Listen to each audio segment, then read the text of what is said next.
Journeys Ahead 2 Lineage Chapter 15 Secrets and Lies Part 2 Written and narrated by T.S. ProArt. One by one, each spark exited the golden shining portal and landed upon a cold marble surface. As their boots made impact upon the stone, an audible echo carried itself forward upon a sight that left everyone standing still. This reality, this unknown plane that the map could barely read, was something straight from old legends and tales all the sparks had heard as mere children. The world before them was a fantasy-akin landscape that was as if ancient Greek architecture and mythology were mixed heavily with super advanced technology. A majestic mountain with a sun-haloed peak formed the centerpiece in the distance. Buildings resembling ancient temples were scattered across the mountain slopes and hills, all glowing with a mix of both white and black energy. Waterfalls and fountains flowed from the temples with a gentle stream meandering through a valley that descended below. The sky above them was a blend of warm, peachy orange and pale hues, suggestive of either a sunrise or sunset. None of the sparks were truly able to tell.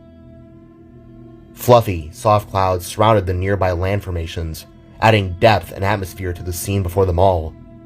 Glowing, almost translucent birds were visible in flight against the colorful sky, enhancing the state of disbelief they all felt. Before the group sat a paved area, a terrace or pathway, looking to lead up towards a giant, towering structure from afar. A building so large that it looked almost impossible to have existed at all. Oh my. Void gasped as he took one step forwards towards the scene, feeling an immeasurable amount of peace within his heart. Where are we? Joby asked as everyone looked around at the enticing beauty. I believe we are at... Sika started to speak before Cogson finally said it. The Soleus. Spark Heaven. For a long time, everyone remained quiet, just admiring the beauty of the dimension, feeling the warmth, smelling the peace, until Joby spoke up again. What's the Soleus? Snapping out of their trances, everyone first looked down to the kid and then at Cogson, who began to follow Matira's signal. Quietly, a large group of sparks began to follow as well, while Kor spoke aloud. This is where we go when we die, my child. It is the birthplace of the sparks, a realm that we aren't supposed to be stepping foot into yet. The older Novason explained with an audible sense of worry in his voice. This is sacred ground. We shouldn't be here.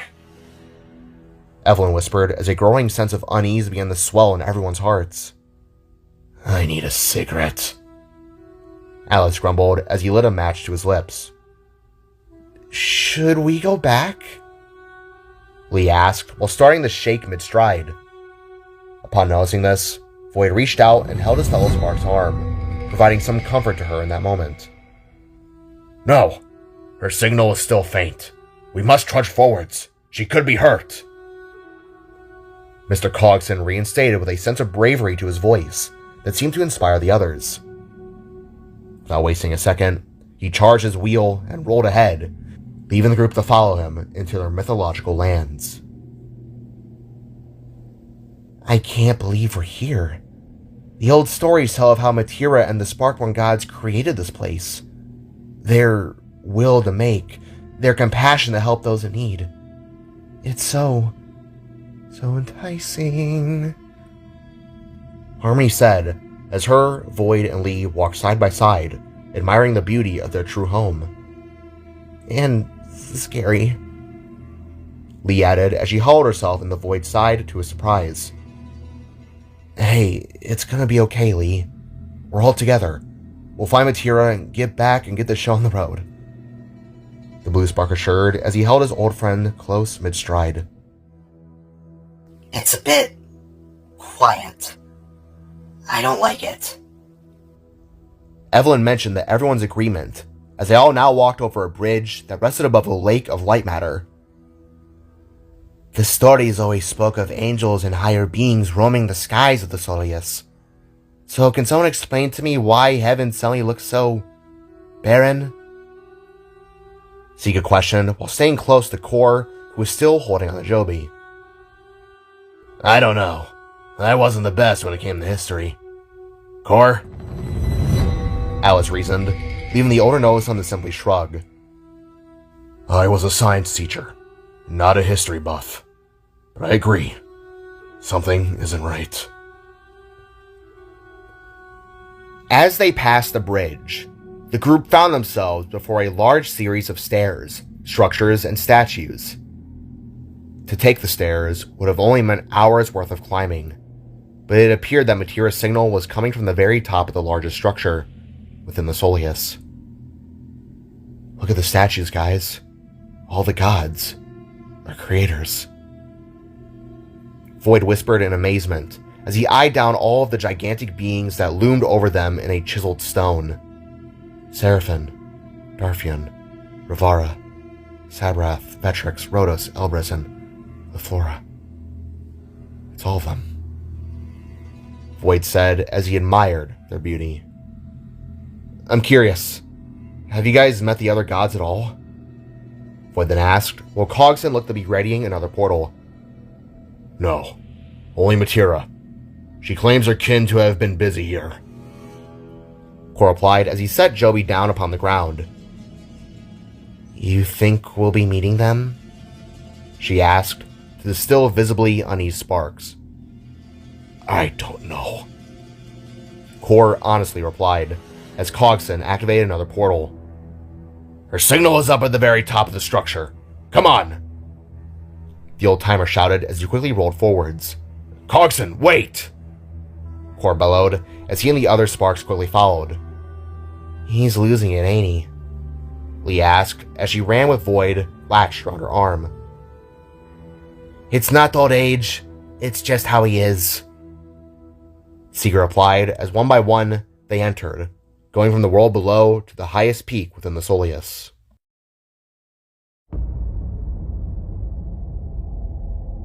Emerging through into a cloudy atmosphere, Void nearly felt himself throw up from just how high they all were. The rest of the Soleus below now looked like a children's playset that was constantly being covered up by moving clouds and flying birds. Oh, Jesus! He nauseously said, leaving poor Lee to stabilize him. I got you, buddy. Don't worry. She assured, as all the sparks stared up and upon a massive barricaded door. The structure was built into an arch shape, leading to the building's uppermost floor. The top was designed in a golden pyramid spire, chiseled with pulsating runes of spark text and unknown hieroglyphics. It was truly a sight to behold, with Matira's readings being tracked from right behind the very entrance. Marching forwards, Kor pushed against the massive steel plates, finding them to not move an inch. They're locked, he gruffed to everyone's dismay. Allow me, Harmony said with a smirk, as she suddenly ignited her body into a pink glow, revealing her spark-born essence for all to see. With a twirling spin, the pop star of a spark suddenly unleashed physical burning music notes, blasting out of her body speakers. As they struck the door, the giant wall of inscribed history was broken away from its hinges, shattering apart into the other side in 1,000 little pieces. Booyah! Harmony cheered, as everyone slowly made their way inside. From the door's destruction, a flurry of dust and smoke filled the air, leaving everyone unable to see upon entrance. Lady Matira, where are you? Kor called with a nervous tone. My lady, are you all right? You've been missing for over a day. Mr. Cogson then asked, as everyone tried to clear out the dust. Matira, where are you? Void asked aloud, though he and Lee stopped upon something in their path. An audible creak erupted from under his boot, to which the two sparks looked down.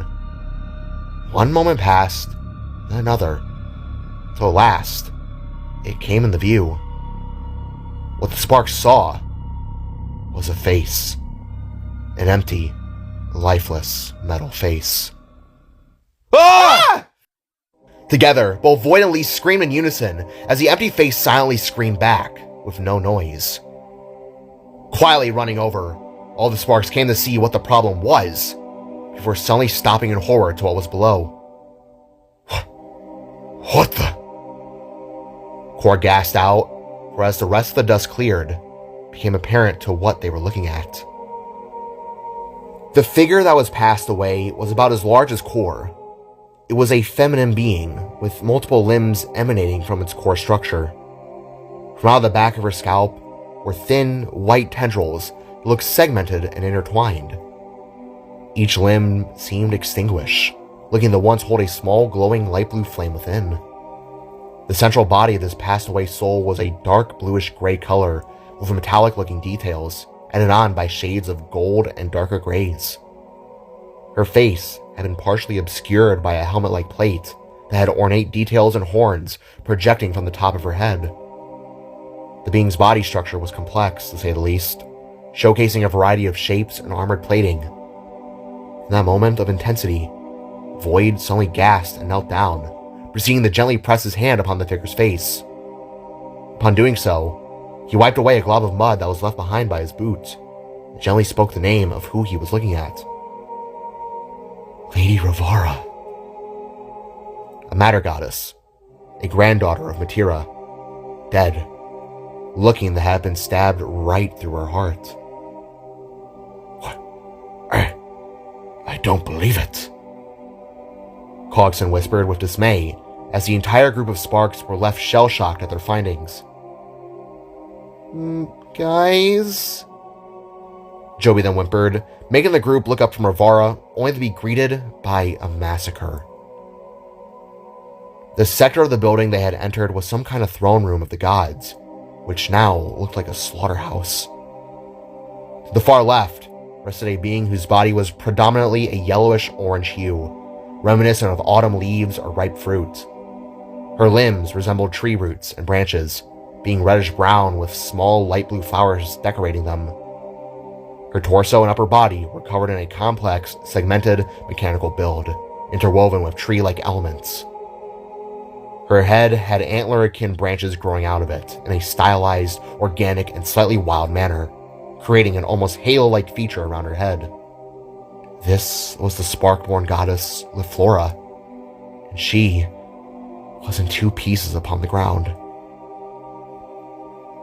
Beside her in a heap of chunks was Leflora's sibling. His body and appendages were encased in dark gray, almost black-like armor structures, suggestive of either metal or stone. His form appeared to have once been imbued with flames, fire that now fizzled out. The god had 3 heads, all large, pointed with horns that were darker shades of gray. Parts of their heads looked to have burned at one point in time, but now they were extinguished. He, or rather they, once the matter god, Elbrus, the eternal flame no longer. The next crime scene was of a large, biomechanical squid or octopus. Its body and tentacles were a light binged cream color, with intricate, detailed line work in its panel lines, suggesting a mix of mechanical or rather organic power. The tentacles were thick and had a segmented, braided appearance. Small green tubes and tendrils sprouted from various parts of the god that no longer shined bright. The creature's head, or rather face, was in the center of its body. It was an armored shape with sections of the same binge cream white coloring. This was once the mighty god Sabrath, the divine tinkerer, whose entire body looked to be snapped in two. What the? Siga whispered in horror as they all gazed at the others. The next deceased god was a spark. His body was a mix of metallic armor, appearing in shades of gray, silver, and muted golds. He had visible rivet joints and seams. But the most important feature was that the god's legs were elongated, unique-like with segmented armor coverings. It reminded everyone of the centaur, but more importantly, they knew who it was. Rhodos, Alice said as he eyed down his own oddly shaped body. Next to Rhodos, with her infamous spear stabbed right through her heart, was the goddess Darfian. Her red and purple segmented body looked burnt. Her horns appeared shattered, while her lower half was completely missing. As for the last goddess, Vetrix, her pink and purple parts were scattered everywhere. Oh God. Oh God. Lee gasped with a hand to her mouth as she began to crumble under her knees. What happened? Evelyn shouted in a pure state of horror as everyone tried to process what they were seeing. The Sparkborns, they're... Harmony whispered, when all of a sudden, the last supposed corpse spoke up. Who goes there? Snapping their heads around, all the sparks activated their weapons as they eyed one of the thrones down. There, barely alive with several stab wounds in his body, was yet another Sparkborn. He was humanoid, but with distinct, elongated features and armor-like plating. His limbs were bony and angular, ending with claw-like hands. His body was covered in segmented, geometric armor pieces in shades of cream too, as well as light golds, interspersed with bands of vibrant blue. He had prominent, elongated, horn-like proportions emerging from the top of his head, which was a mask-like face with an anguished expression. Lord Seraphon, the son of the light, he was alive, but on death's doorstep. No way. No way! Void cried out as he and the other sparks approached the Sparkborn, who looked like hell. Lord Seraphon, what happened to you? All of you! Alice asked aloud, as the god with flickering blue eyes looked upon the sparks before him.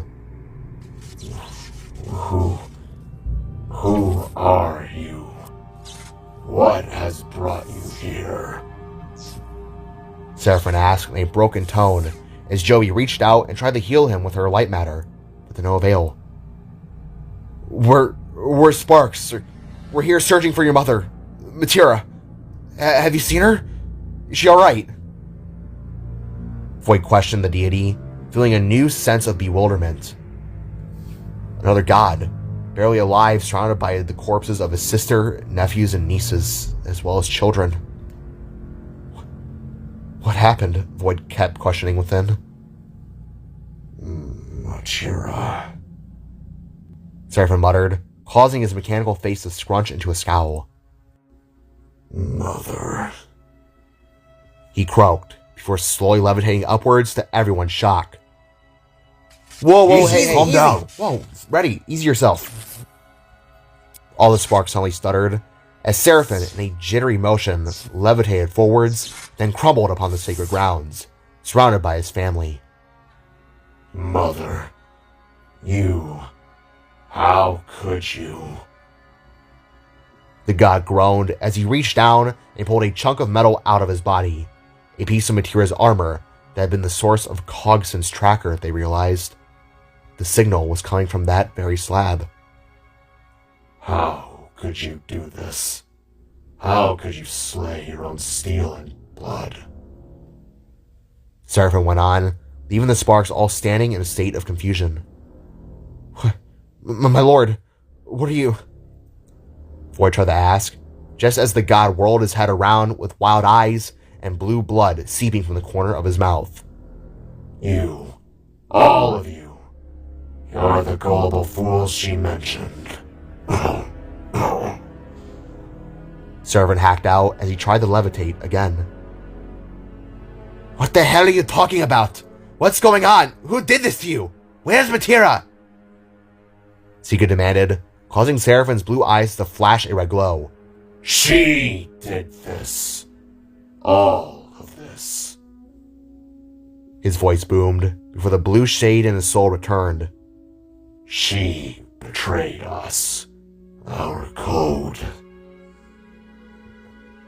Settling down, Seraphon took a seat upon the scattered, scratched, and broken up floor, leaving the others to gently approach. Okay, slow down. Start from the top. What do you mean she did this? Take your time, my lord. Clarkson questioned, making Seraphim look up with weakening eyes. You're the ones she saved after the fall, are you not? In response, all the sparks except for Void and Joby nodded. Yes. Evelyn replied with a cold sweat spilling from her brow. Tell me, is it true then? She made you build that machine, that doomsday device, did she not? Falling to a state of silence, all the sparks eyed Seraphim down as he looked back with disgust. The doomsday device? What are you talking about? The reformatter? Harmony asked her lord, who cringed at the name. No.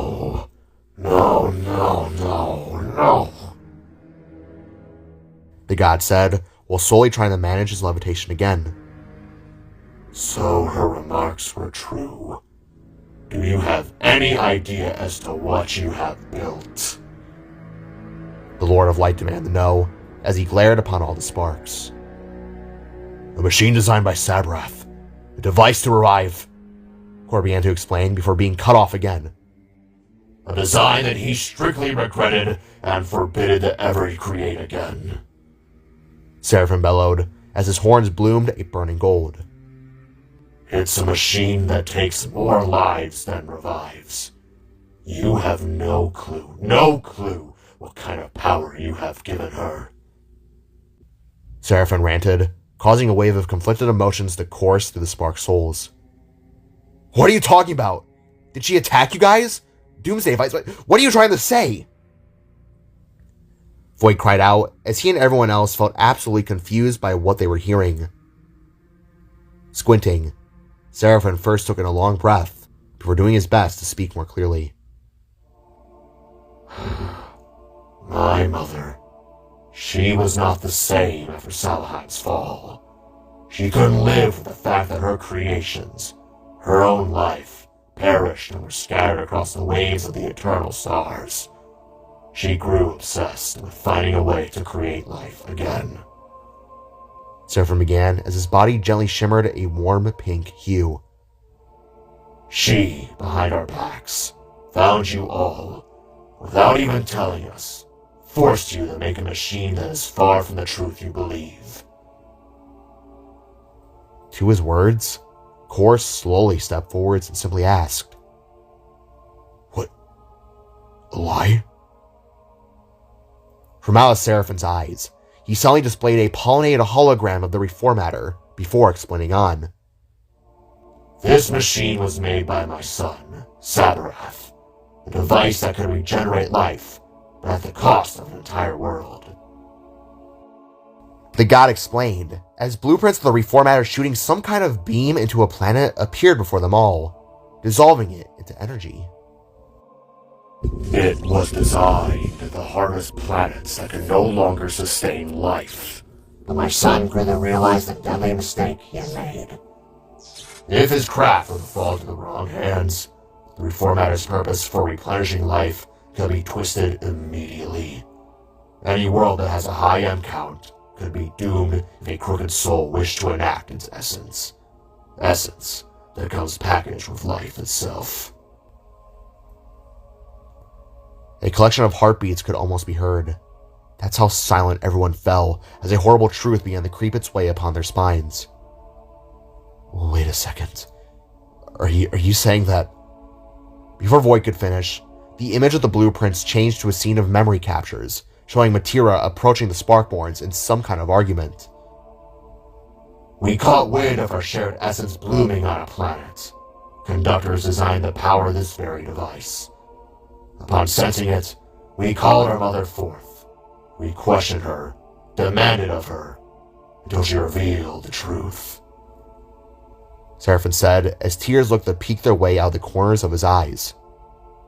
Mother revealed her plans to drain worlds teeming with life in order to save our fallen race. But as you know, we sparks stand against death, dictatorship, the very thing she made us for. The code. Before us all, she proudly announced to betray that honor, in order to save us. Within a flash, the images changed to the Sparkborns engaging Matira into a fight, and to everyone's horror, they watched as the Mother of the Sparks took them all out one by one. We tried the reason, but she threatened us if we were to get in the way. Our own mother, she did this to us, one by one. For all she knew, we would shut down the machine at any moment. She has betrayed us all.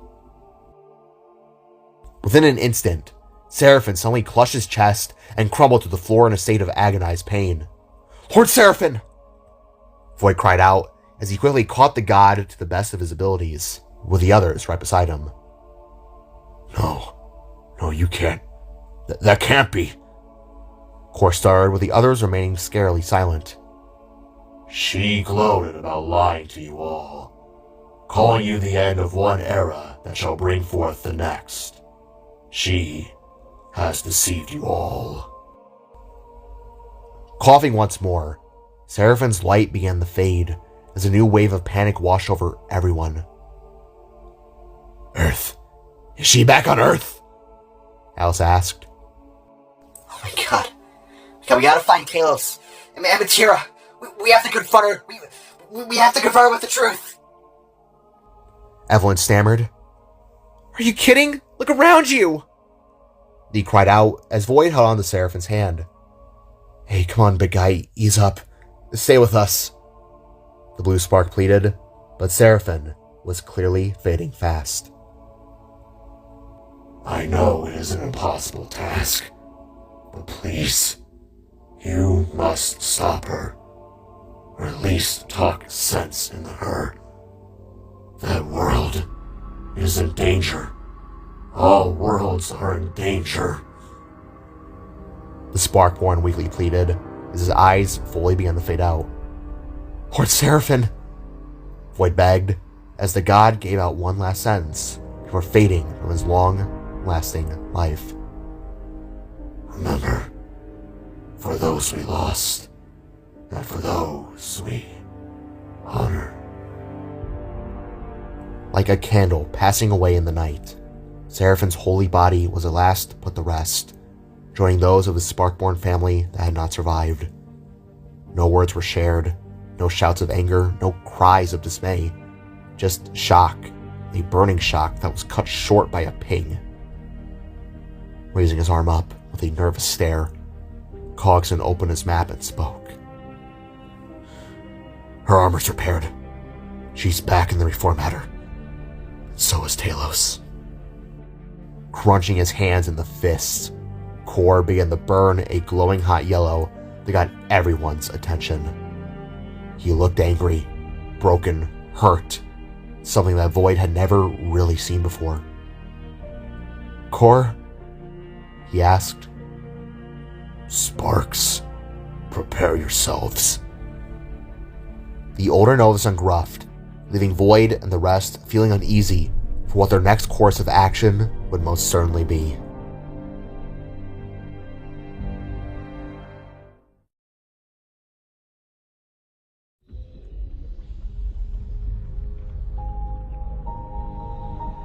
Blooming to life back within the reformator, Void and all the other sparks marched their way towards the matter vat, where Talos and Matira herself stood, looking into it, appearing to have been in mid-conversation. "Ah, there you all are. I was beginning to wonder where you all had gone." She greeted with a gentle stare and happy tone as both her and Talos looked upon them all. With bitter faces, the group all stopped before their goddess, to which she appeared visibly confused. "Is something wrong, my dears? You all look rather uneasy." The goddess asked, only to be cut off by a tossing motion from Kor. With a hurl, Matira watched as the orange spark threw a slab of gold, white, and steel metal to her feet. It was a withered off chunk of Seraphon's metallic body, a piece that fell off upon his passing. Surprised by this, Matira looked down at the literal chunk of spark material, her own son's, before hearing Kor speak in a deep and angered tone. Talk. Slowly looking back up, Matira's face appeared to drop into what looked like a serious manner, while a series of emotions began to climb their way into her brain. What were you doing in the Soleus? She asked with the tone of an angered parent, while straightening her back to appear more authoritative. What'd you have us build? Did you lie to us? Alice asked as he stepped forwards with a finger point. What did you make us create? What did you do to your family? Sika bellowed as she held Joby close to her side. Don't just stand there, Matira. Speak to us, now! Void then shouted as he too stepped forwards, burning with bright blue electricity. For a long, intense moment, Matira just stared at the sparks. She knew her cover was blown. She knew that they knew she had done something truly despicable, unfathomable. Wincing with a deep breath, Matira simply clutched her hands and glared down upon them all. I'm sorry. Truly. But in order to save our kind, there must be sacrifices in the name of the greater good. Matira slowly stated, while turning and placing her hand upon the matter vat. My fellow Sparkborns wouldn't be able to see eye to eye. But you, all of you, felt the same loss as I. I knew you could. Matira went on, before Harmony stepped forwards with zero chill in her tone. So you lied to us? You never told us about the planet-destroying aspect to this project, Matira? I don't know if you noticed, but there's people living on this rock. People, may I add, that our friend Void here cares about. With a sharp point, Harmony gestured the Void, who began to step forward some more in an angered manner. You mean to tell me that you allowed for me to go about these last few days, risking my life to find conductors that would destroy my home? Sighing, Matira held silent for a second, trying to figure out what she would say next, but was met with more anger from those below. I can't believe you. You lied to us. You had us build this weapon, this device, without properly telling us for 15... Kor suddenly halted his words, as a dawning realization hit him. Years. 15 years. You've been lying to us for over a decade. He muttered in defeat, whilst his horns began to burn in a crimson-orange shine. You! Kor now snarled when Lee shouted out, Talos! Get away from her! She lied to us! She's gonna use the reformator to destroy this world! The bumblebee-looking spark cried, only for Talos to not react at all. After a long moment of silence, the giant spark lowered his brow and spoke with a set of words that halted everyone in place. So? He asked. So? What do you mean, so? Evelyn called out as Matira turned back to face them all. It's one planet. One little planet in an endless sea of life. You'd rather care for something you don't know over your own kind? Talos angrily inquired, with a slight step forwards. Our lost families? He went on, causing an emotional split to hit them all. Talos, you can't be serious. We're sparks, Void tried to say before being cut off again. Novasun, my little ones. I understand your anger. But this world, there are endless copies of it in the grand multiverse. If you so wish, we can bring your family and friends aboard, take you to a replacement Earth. Nobody you care about has to be hurt. There is no need for conflict. The goddess tried to explain, to which only angered Void more. Are you kidding me? So what if there's other Earths? This is still a world filled with billions of people, trillions of dreams, people with lives, people with bright futures. You're willing to kill an entire planet to resurrect our kind? That's not what we do! Void ranted, as all the sparks beside him looked ready to throw hands. It's one world, a rarity with an impossible amount of matter essence. This is our only chance at saving my race. Matira now spoke in a deeper, more angered tone, as she started to scowl upon them all. This world saved me, when my own goddess could not. Void spat back, as electricity began to buzz up and down his limbs. Shut it down, or we will. Keeping her mouth shut, Matira side-eyed Talos, who looked back with a ponderous glare. Turning towards the sparks, the widow began to speak again, louder than ever before. You'd all rather let a bunch of strangers live their mundane lives when we could have the chance to revive our loved ones? He asked, with a point to his comrades. Harmony, your parents. Sika, your father. He listed. What about you, Novasuns? Your father? Your mother? He stated, making Void and Core stand side by side in a wave of conflicted rage. My family. Do you have any idea how much I've suffered, longing for their touch, to hear their laughs, to just see their smile again? Talos bellowed in sorrow, making Cogson roll up with worry on his face. Talos, dear boy, are you not hearing yourself right? Listen to your words.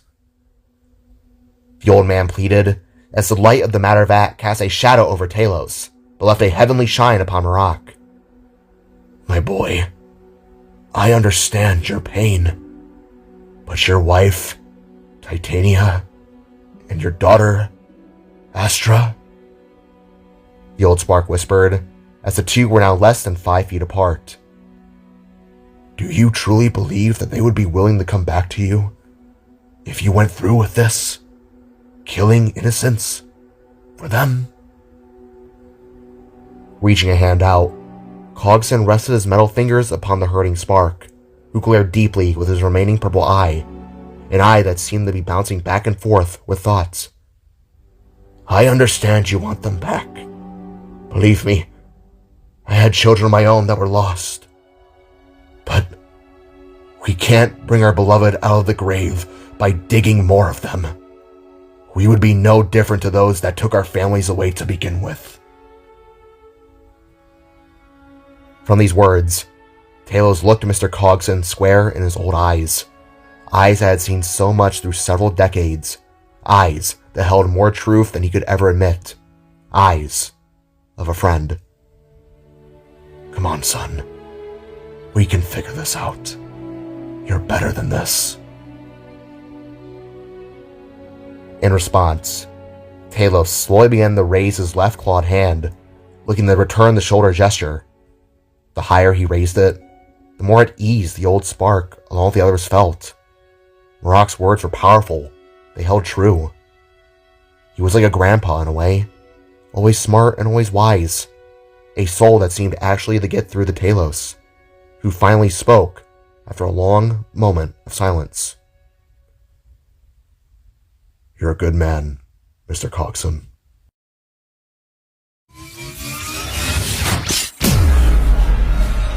Without brace and without warning, Talos turned his left hand into its canonized weapon and took one clean shot. A purple blast that went right through Marak, Cogson's heart.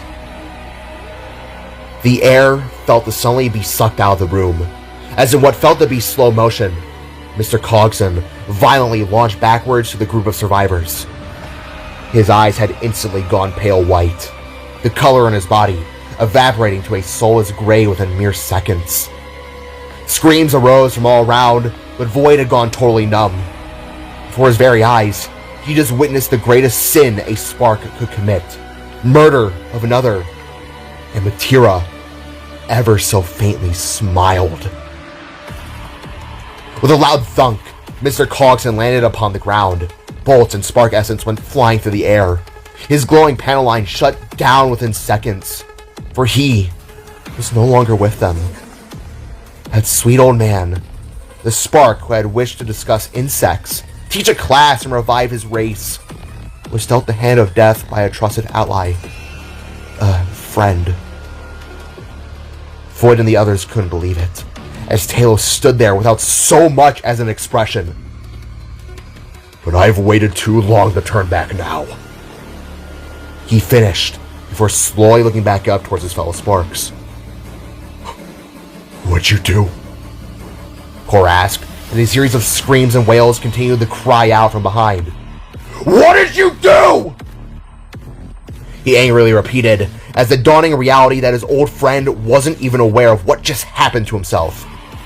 What I had to. Talos replied, when all of a sudden, Matira raised her arm and snapped her fingers. We're so sorry, my dears, she stated, when all of a sudden, Joby was ripped away from Sika's arms, looking as though a poltergeist had just snagged the little girl from a horror film. Hey! She wailed, causing all the sparks to rush the duo in a panic. Cor, Sika, and Void of Witch, most frightful. Joby! The older Novason cried with the scream of her true father, watching as she was snagged by the back of her shirt in Matira's hands. Let me go! The little one wailed, making Matira snap her fingers, which released a pollen that knocked the little spark out cold. shut your mouth, she barked, before flicking a free hand out and sending a gust of dark matter mist to blow everyone back. Flying through the air and landing hard near the VAT station's ledge, all the sparks grunted in pain and distress as they looked up towards their unexpected enemies. What are you doing with my baby? Sika wailed with a red pulse in her body as they all watched Matira place the conductors into the matter vat, and then do something unexpected. Raising her hand again, Matira summoned forth several cables and power cords that all suddenly lashed into Joey's unconscious body. One by one, these wires inserted themselves behind the little spark's neck and then around her arms. Moments after, Joey was practically strung up and encased around an upper glass hatch that emerged from the vat's top sector. Matira was connecting her to the machine. Isn't it obvious? Joby, your daughter, she is the perfect image of how our kind should be. Smart, evolved. Her soul will be the blueprint for the rest. She in and of herself is the most perfect conductor of them all. Matira explained, as Joey was suddenly encased within the glass and emanated with a bright glowing light. As Joby shined at everyone's panicked eyes, the reformatter suddenly began to shake and buzz with chaotic power. In a hard lurch, everyone could feel what was happening. With all of the conductors returned, the massive craft, the gigantic weapon per se, was now taking flight. She was fully repaired, to everyone's horror, functional. I'll kill you. I'll kill you! Cor bellowed with a burning aura around his body as he attempted to rush both Matira and Talos. But with another telekinetic action, Matira stopped Cor in his tracks and held him mid-stride. Foolish little tool. I truly am sorry, but we have come too far to turn back now, she said while squeezing his metal joints. I'm afraid you are all discharged from duty. Thrusting her dark matter hand forwards, Matira unleashed a shimmering purple pulse that struck all of the sparks again, which pushed them over the ledge and down below. Matira! Cor cried, leaving the goddess smiling in place. Talos, man the controls as per standard. It's a 10-hour time frame, correct? Matira asked. Yes, my lady. The vat needs to charge before extraction commences. Once done, the matter vat will descend down like a hammer to the battery tip, and the extraction shall begin. The yellow spark explained, while keeping his same empty tone. Very well. Also, do be sure to clean up the mess. We could use his essence for extra power. Matira asked while eyeing down Cogson's lifeless body. Meanwhile, I'm gonna make sure they know not to try our might. Reaching her hands down, Matira suddenly opened two glowing red portals, and from them emerged several monstrosities from her homeworld. They were tall, sharp-looking, mechanical, drooling, lanky, spark-looking beasts. Their eyes glinted with tiny red pupils, while sharp teeth clacked alongside talons and claws of gold. Hunt them down. Make sure they don't escape, the goddess asked, sending the creatures forth, and after the sparks, she had played like a fiddle. Down several floors below, the Salvaheim survivors all began to help one another up, as they were left in a state of disbelief. What just happened? Did they really just do that? Lee asked, as Void helped her stand upon 2 feet. She took Joby! Alice bellowed in horrified pain, finding that his right horn had shattered upon impact. They killed Cogson! They killed him! Harmony wailed with visible tears. What are we gonna do? Evelyn asked, when from above, they could all see the sight of those monsters descending and flipping along the floor rails, appearing to be making their way right for them. We run! Void shouted in fear, getting everyone up and on their toes. Sprinting together, all the sparks ran as hard as they could, watching as more of the monsters appeared from outer portals at all sides. Oh my god! Shade demons! Alice exclaimed as he deployed his katana alongside Evelyn swinging her tail. In unison, they sliced one of the monsters away from the rail side in a flurry of red, missing matter. What are shade demons? Harmony asked as she leapt upwards and unleashed a powerful wave of music notes to the approaching monsters above. Dark matter entities from the Solis' other half. The Shades. My mother told me stories about them many times when I was younger. Void explained as he ran with Lee's hand wrapped around his own. This can't be happening! This can't be happening! Sega wailed with hicks and sobs as they all descended down a flight of stairs. Portal traversal systems shut down. Please await further messages. The Reformator then suddenly exclaimed through a speaker, left them all stunned mid-stride.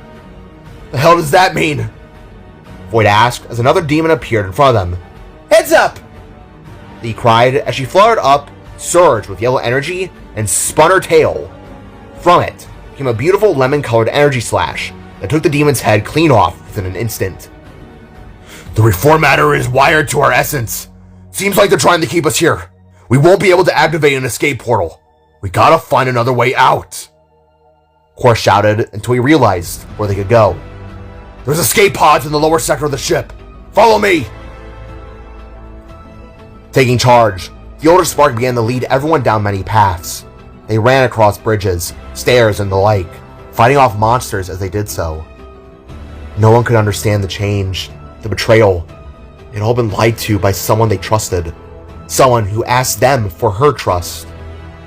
It made them all sick. Now Joby was in danger. They wanted to save her.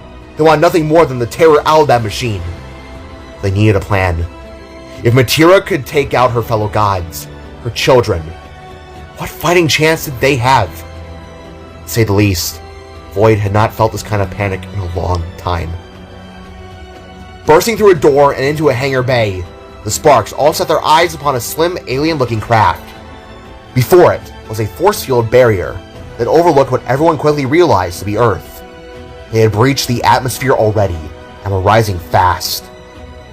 Below, the planet looked majestic and peaceful, a true beauty that within several hours could be gone. Come on! Kor cried as one by one they got into the craft, one no different to the escape ship they left Salvaheim with. As the door snapped shut, the dark matter demons clawed and teared at the craft as all the sparks inside prepared for launch. It felt too similar to most of the survivors, being hunted down by the unknown, tears welling in their eyes. It was awful. Truly awful. Here we go! Kor cried out as he at last hit launch. Activating the life in a purple flaming glow, the ship's back thrusters came to life, which sent them all blasting out of the Reformator. Behind, they could all hear the monster scream. It pained everyone knowing they had just left Joby, but they needed a plan. They needed to figure out what to do, to collect their minds, and simply catch a breath. For all of Earth, all of its life and inhabitants, they were now resting upon the Spark's shoulders. Nox Workshop! Go the Nox!